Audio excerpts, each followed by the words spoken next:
Hey, many fish. 16th October 2017. And I just found it kind of ironic that I come across this morning this article here based on what I was just talking about yesterday. AI implants to allow us to control our homes with our thoughts within 20 years. Which means it's already been developed. It's all ready to basically roll out. They just need to get by some roadblocks, convince people that it's safe to inject nanomachines into them. Because after all, it'll repair damaged cells, muscles, and even augment them. You can become anything you want. That's what you're going to be told.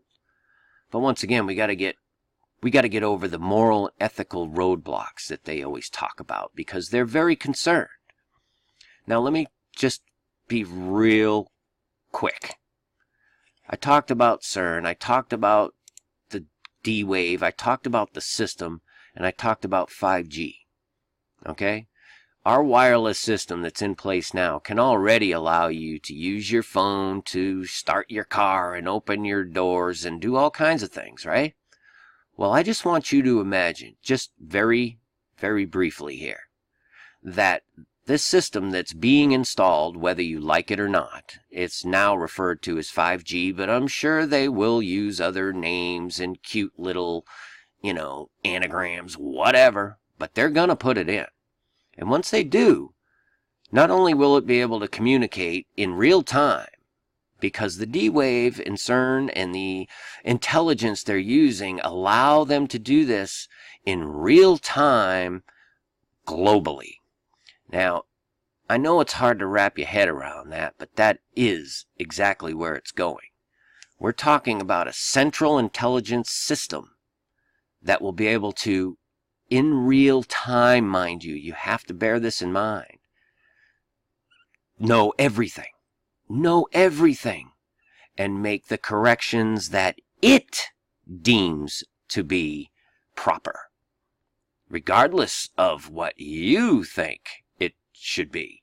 And if you have little nanomachines in you, guess what? That system is going to be able to tap right into your very body. And I would present to you that when you're submitting yourself to these things, you are essentially saying, I relinquish control of my body. Okay? And the reasons that you're likely doing it for are for convenience and for comfort and for lust and for covetousness.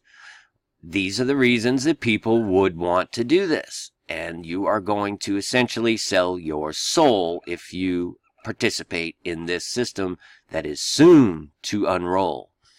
I am just telling you, I am just warning you. You're talking about the likes of IBM, Microsoft, and your loving government are assuring you that this will be one of the most fantastical things ever to see mankind, because they love you. Seek Jesus, folks. Once you know the truth about this stuff, life becomes so much more meaningful, and fear disappears. You don't have to participate in this stuff. Don't let them convince you or your children that this is the way of the future, because it's the way to death. Plain and simple. Peace and grace to you. Any fish. Finally, my brethren, be strong in the Lord, and in the power of his might. Put on the whole armour of God, that ye may be able to stand against the wiles of the devil. For we wrestle not against flesh and blood, but against principalities, against powers, against the rulers of the darkness of this world, against spiritual wickedness in high places. Wherefore take unto you the whole armour of God,